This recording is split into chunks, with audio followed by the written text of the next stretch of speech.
practice and to have dedicated so much time to share and to learn and to extend the community of digital practice in museums. I would especially like to thank our speakers who have submitted some fantastic papers on one of my favorite topics, which is crowdsourcing. It's something that I feel I don't know that I will ever exhaust the subject. It seems so rich, and every time I work with a crowdsourcing project, I learn more about just about every aspect of museology and of museum work. So I'm delighted to have the chance to learn today from Helen Petrie, from Anna Maria Antonini, and from Dante Bartoli.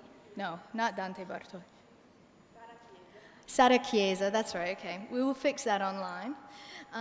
And also from Cristina Locatelli, who each of them is going to present their paper in about 20 minutes, which means we will still have the better part of 30 minutes for discussion. And towards that end, just to make sure that this is a conversation, I'd like to know how many of you have worked with crowdsourcing already? Okay, let's see, 1, 2, 3, 4-ish. Okay, 5, great. 6, good. Okay, so we've got a decent number of projects that are people in the audience who've worked with crowdsourcing as well.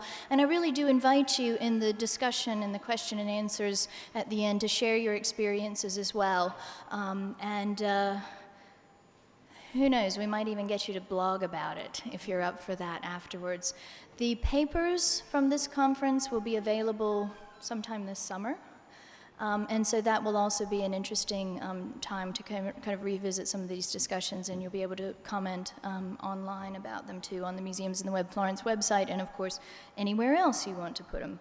All of the papers from Museums in the Web are published and are freely available online and have been so for the past 18 years and will always be free and available online. So please do avail yourself of that fantastic archive.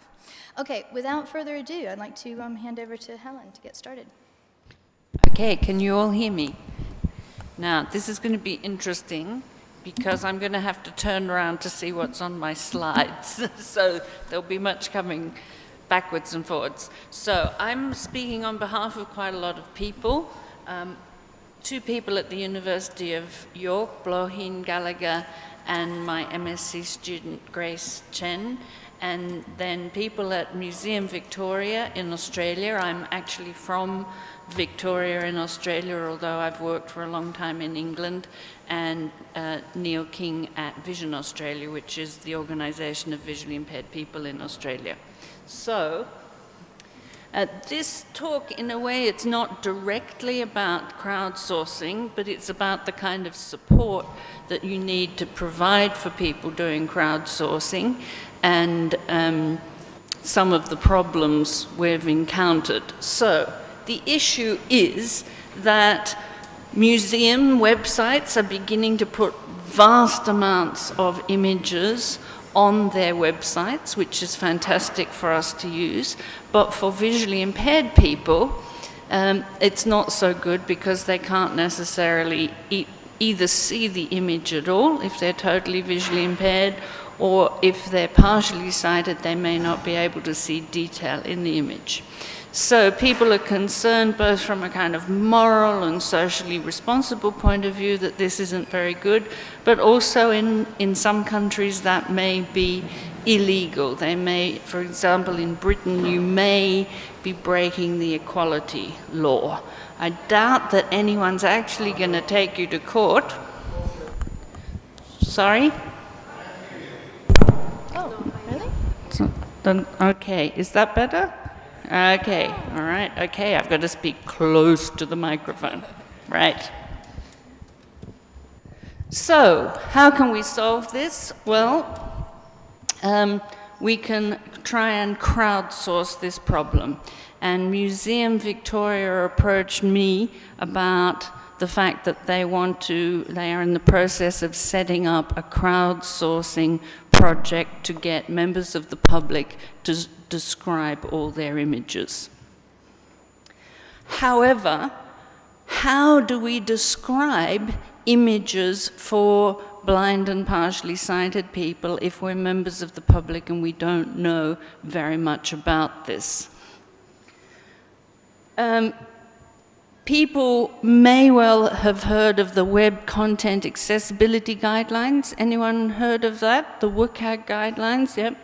Now, the WCAG guidelines will tell you that you should describe all your images, and people often say to me when I describe this research, oh, you're talking about alt text, aren't you?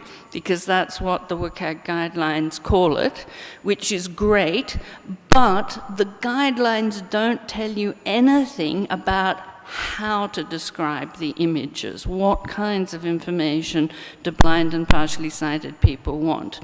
And in fact, it's worse than that, because there are actually a number of myths going around, I would call them urban myths, that you only have to provide a really short description. And the people at Museum Victoria had been told that you only had to provide a description of 8 to 12 words, to which I said, really? Do you think you can describe your images in 8 to 12 words? And they had been having people crowdsource image descriptions, and the descriptions, in my opinion, were fairly useless because you can't say very much in 8 to 12 words. So there's a screenshot of the Museum Victoria website. They've got about 80,000 images, mainly to do with the history of Victoria. It's a very heterogeneous set of images. It's not an art museum. So you've got, do I have a little red dot on this? Well, the third image from the left in the top row is a model of a Melbourne tram. If you come from Victoria in Australia, this is a very iconic object. It's almost the symbol of our state. And my grandfather was a conductor on one of those trams, so I'm very fond of it. And two further along, the second in from the right, is a picture of a photograph from the 1950s of immigrants arriving in Victoria, probably from Italy or Greece, because it's a very multicultural society. So it's a really heterogeneous set of images they're trying to describe. Yep. So we wanted to create some guidance for members of the public as to how to do this most effectively.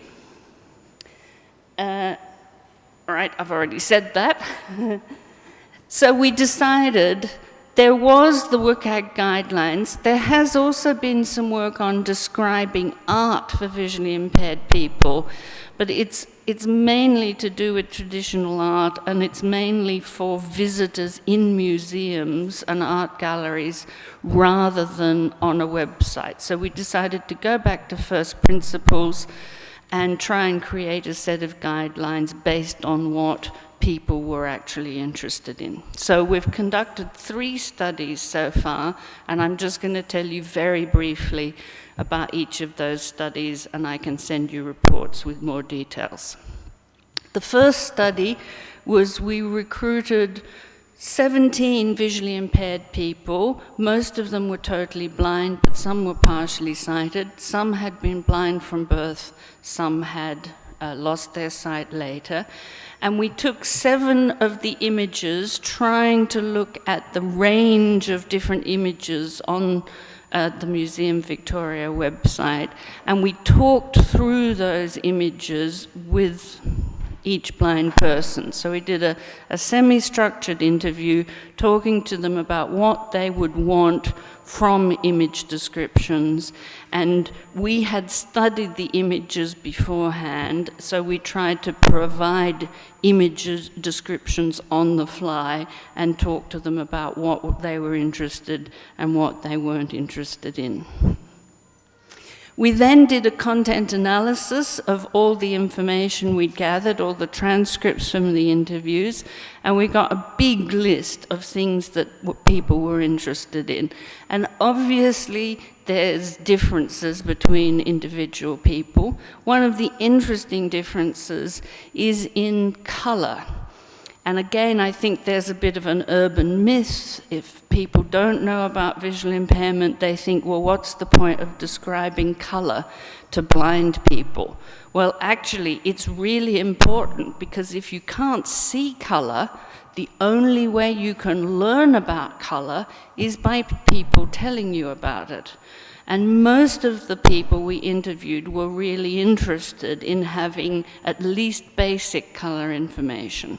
Some people said they only wanted it when it was really relevant to the image being described. Other people said, no, that's really important. I want to know everything about the color, because that's the way I learn about color. Of course, there's an interesting philosophical argument about what it means if you've never seen color, but they want the information. So I believe in empowering the people and giving them what they want. So I won't go through the list of the kinds of things they want. I can talk about that if you're interested offline. The other thing that came out was a lot of people, 72% of people, talked about the fact, well, one way of talking about it was you want to start with a quick overview of what this image is about, and then go into a much more detailed description of the image. If I've come to the website to find out about trams, for example, then I'm going to want a lot of information about the image. And that does map on to what you get in the Web Content Accessibility Guidelines, where they talk about having an alt text, which is a very short description, and then you can have a long desk, which is a long description. But when we ask people, okay, well, how short is a short description and how long is a long description? Not unsurprisingly, people couldn't really say. So we decided we would investigate that further.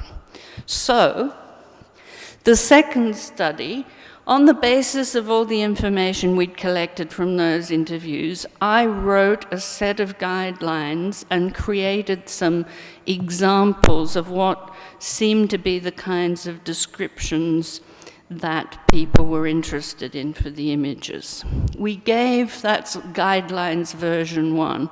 We gave that to 6 experts in visual impairment to comment on, but we also gave it the guidelines and 4 images that we'd been working with to 11 members of the public, and we asked them to create descriptions for blind people for those images. And we asked them to create a short description and a long description, and we didn't really say how many words that was. We just said short and long. And we also asked them how clear they thought the guidelines were to use.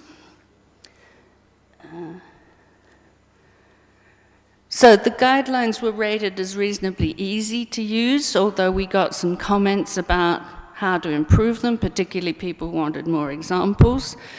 And we analyzed the descriptions that they wrote, and we found that the short descriptions had on average 28 words, and the long descriptions had on average 112 words. So we're not talking 8 to 12 here. So, on the basis of that, we looked at all the descriptions that had been produced, and we produced typical descriptions, often a compilation of different individual descriptions. And we created 3 short descriptions for each image and 3 long descriptions. So there was the short, the medium short, and the long short, and the short long, and the medium long, and the long long. Basically, it was the means plus or minus a standard deviation, I think. And then we went back to 8 blind people from our original group. We read the descriptions to them, all of them, and we asked them which of the short ones they thought was appropriate and which of the long ones, how much did they want, how long was long and how short was short, and were they getting the right kind of information. And that allowed us then to refine the guidelines and come up with our best approximation at the moment, that short descriptions are about 35 words long and long descriptions are about 130 words long. So we now have a set of guidelines. We're now going to use them in crowdsourcing with Museum Victoria, but we're really, really interested if anyone else would like to use them, whether it's in crowdsourcing or whether it's having the public describe images in museums for blind people or even professionals describe images. We would really like people to try these and give us more feedback and criticize and so on and so forth. And there is going to be a web page. Of course, in my rush to leave for Florence, the web page is not live, but it will be live next week at yorkhci.org/image descriptions, or you can contact me, helen.petrie@york.ac.uk. Thank you very much. And Twitter handle. Ooh. Yeah. I think it's HL Petrie. I'll have to check.